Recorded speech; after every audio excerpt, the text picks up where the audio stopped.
조용한 아침의 나라 조선. 그 땅을 향한 하나님의 사랑을 전하기 위해 복음을 들고 조선 땅을 찾은 백안의 서양 선교사들. 아직은 쇄국 정책과 신분 제도로 인하여 종교의 자유가 없던 조선 땅에 교육과 의료를 통한 복음 사역으로 조선 땅의 아픔과 미래의 희망을 전해주던 그들. 나라를 잃은 조선 백성을 위해 목숨을 걸고 일제에 저항하며 3.1운동의 배후 혹은 조력자였던 그들. 목숨을 위해 신사참배를 강행하던 조선 땅에 진리를 위해 신사참배를 거부했던 그들. 조선 땅에 복음을 전하기 위해 자신의 목숨을 돌보지 않고 땅 끝까지, 그리고 한 생명이라도, 그리고 모두가 버린 나병 환자까지 끌어안은 그들. 아버지를 이어 4대가 한국 땅을 섬기던 그들. 약혼자의 죽음을 이어 조선 땅에서 버려진 고아와 과부를 돌보던 그들. 간호사를 양성하며 조선 땅의 보건 증진을 해온 그들. 한국의 생명을 전한 위대한 선교사 50인의 이야기를 만나보십니다. 만일 나에게 줄 수 있는 1000개의 생명이 있다면 그 모두를 한국에 바치겠습니다. 나는 웨스트민스터 성당보다 한국 땅에 묻히기를 원하노라. 이렇게 고백한 조선을 조선인보다 더 사랑한 벽안의 선교사들입니다. 오늘은 맨지스, 민씨 선교사를 소개해드립니다. 이사벨라 맨지스는 1856년 호주 빅토리아주 발라랏에서 10남매 중 맏딸로 태어났다. 14살에 아버지를 여인 맨지스는 이스라엘의 어머니라는 별명을 가질 정도로 신앙심이 깊은 어머니의 기도 속에 성장했다. 어머니 엘리자벳 밴드와 함께 성 앤드루스 교회에 출석하면서 신앙교육과 세례를 받았고 공립학교와 사설신학교에서 수학하면서 열심히 신앙생활을 했다. 성인이 된 맨지스는 호주 빅토리아 장로회 여선교회 연합회 에베네셀 지부의 총무로 근무했다. 34세라는 젊은 나이에 한국에서 한 알의 미랄이 된 데이비스의 죽음으로 호주 남부의 빅토리아 장로회는 한국 선교에 박차를 가하게 됐다. 여선교회 연합회 또한 그의 죽음이 알려진 직후 한국으로 파송할 선교사를 공개 모집하고 있었다. 이때 맨지스는 여선교회 소속 선교사로 있는 동안에는 결혼할 수 없다는 조건에도 불구하고 처녀의 몸으로 한국 파송 선교사에 지원했다. 그녀는 같은 여선교회 연합회 출신 페류와 퍼셋 그리고 빅토리아 장로회 청년 연합회가 파송한 맥케이 목사와 그의 부인 사라와 함께 40여일의 긴 항해 끝에 일본을 거쳐 1891년 10월 12일 부산에 도착했다.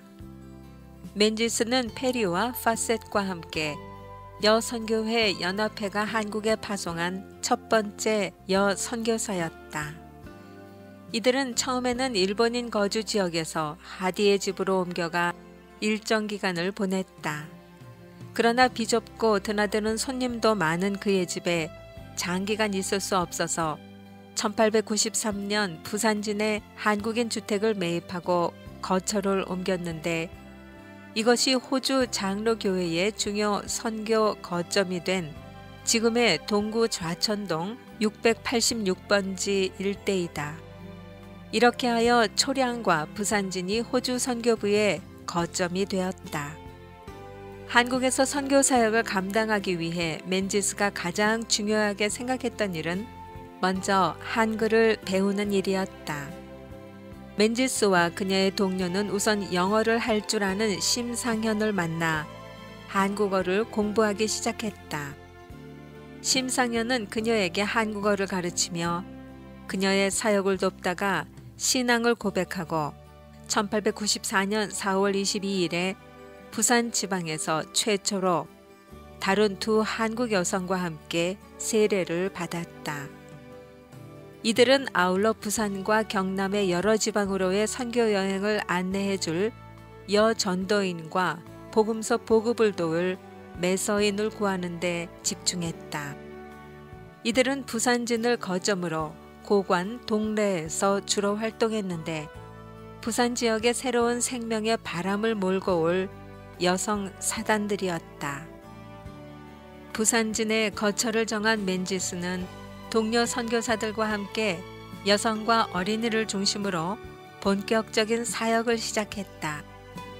그들은 어린이들을 위한 성경 공부반을 운영하면서 한국인 전도부인과 함께 지역을 순회했다. 이 와중에 극심한 가난으로 버려진 아이들, 신체적 장애로 버려진 아이들을 위해 1893년 미오라 고아원을 설립했다. 미오라는 안식처란 뜻으로 고아원 사역을 도와준 호주 멜버른 하퍼 부인의 저택 이름이었다. 맨지스의 초기 사역에서 한국 사회에 지속적인 영향을 준 가장 중요한 사역은 여학교의 설립과 이를 통한 교육 활동이었다. 맨지스는 고아들의 숫자가 늘어나자 어학 선생의 도움을 받으면서 1895년 10월 15일 선교관에 3년제의 소학교를 설립했다. 시간이 지나 학생들의 숫자가 늘어나자 1905년 좌천동에 부산진 일신여학교를 새롭게 건축해 개교했는데 지금 동래 여고의 전신이다. 이는 호주 장로교 선교부의 첫 교육기관이자 부산에서 경남 지역 최초의 여성 교육기관이라는 점에서 그 의미를 찾을 수 있다. 맨지스는 이 학교의 첫 번째 교장을 맡아 여성 교육을 위해 크게 기여했다. 이 학교는 성경과 기독교 신앙을 기본으로 가르쳤으나 수신, 한글과 한문, 산수, 체조 등도 함께 교육했다. 어학선생 박신영이 지은 날로 새롭다라는 뜻의 일신여학교는 사회적으로 지위가 낮은 여성들의 교육이 무시되고 경시되던 때 여성 역시 남성과 같이 교육을 받아야 할 대상이라는 분명한 목적의식을 갖고 시작된 매우 의미 있는 학교였다. 박신영은 호주 여선교사들의 어학선생으로 예수를 믿고 이후 엥겔의 파송을 받아 매서인으로 활동하다가 심취명에 이어 부산진 교회의 2대 장로가 되었다. 일신여학교 학생들은 1919년 부산 지역 최초의 만세운동을 이끈 주역이었다. 일신여학교 교사 박신영과 주경의 선생을 필두로 한 고등과 학생 11명은 태극기 50여 장을 만들어 3월 11일 밤 9시에 좌천동 거리에서 태극기를 흔들며 독립 만세를 외쳤다. 이 만세운동으로 두 선생은 1년 6개월형, 대다수의 학생은 6개월형을 선고받아 부산 감옥에서 복역했다. 좌천동에 위치한 부산진 일신여학교 건물은 부산 최초의 서양식 벽돌 건물로 비교적 원형을 잘 간직하고 있다. 부산광역시 기념물 제55호로 지정된 이 건물은 부산과 경남 교역자 연수원으로 사용되기도 했으나 지금은 기독교 기념 전시관으로 사용하고 있다. 호주 선교부가 부산에 발을 들인 이래 부산지방 최초의 세례식이 1894년 4월 22일에 행해졌다. 세례자는 맨지스의 한국어 선생인 심상현과 나이든 부인 이도념과 귀주였다. 이들이 호주 선교부의 첫 결실이었고 동시에 부산과 경남 지방 복음의 첫 열매였다. 특히 심상현은 육아에 깊이 빠져있던 사람이었는데 맨지스에게 한국어를 가르치고 그녀의 사역을 돕다가 신앙을 고백하게 됐다. 세례식을 주관한 맨지스는 당시 호주 선교부에 목사가 없었기 때문에 미 북장로회 선교사 베어드에게 집례를 의뢰했다. 맨지스가 준비한 이 역사적인 세례식은 부산진의 한 한옥에서 맨지스와 페리, 무어 등 호주 여선교사 3명과 13명의 남자와 22명의 여자, 22명의 어린이가 참석한 가운데 열렸다. 이들 외에 맨지스에게 복음을 받고 개종한 대표적인 사람으로 김원봉과 한 동년이 있다. 김원봉은 동래읍에서 16대에 걸쳐 살아온 유서 깊은 가문의 증손 집안 주부였다. 맨지스는 그 집에 방 하나를 세워둬 유숙하면서 현지인에게 복음을 전하거나 경남 동부 지역으로 전도 여행을 할 때 이용하곤 했다. 김원봉은 그때마다 맨지스를 만나 복음을 듣게 되었는데 결국 기독교 신앙을 받아들이게 됐다. 그녀는 집안의 격한 반대로 얼마 동안 교회 출입을 못하다가 1920년대에 부산 동래읍 교회, 즉 지금의 수완교회에 나오게 되어 이후 50년 동안 성실히 봉사했다. 한 동녀는 원래 동래부 관청 소속의 기생 한서량이었는데 기독교인이 운영하는 잡화상에 꽃신을 사러 다니면서 그곳에 자주 들리는 맨지스를 알게 되었다. 그런데 기생 한서량이 기독교인이 되면서 180도 바뀐 삶을 살게 되었다. 더 나아가 한 동녀는 잡화상에 근무하는 김만일에게 학자금을 주어 서울 경신학교에 진학하게 했는데 김만일은 이후 목사가 되었고 또한 한 동년의 남편이 되었다. 비교적 많은 재산을 소유했던 한 동년은 그 재산으로 동래읍 교회를 세웠고 그 교회 안에 여자 야학을 설치해서 50여 명을 가르치고 전도했다. 1912년 12월 3일자 예수교회보에는 1902년 동래군 안평교회 설립에 참여한 정덕생 조사가 교회 상황을 보고하면서 한동년의 활동상을 서술했다.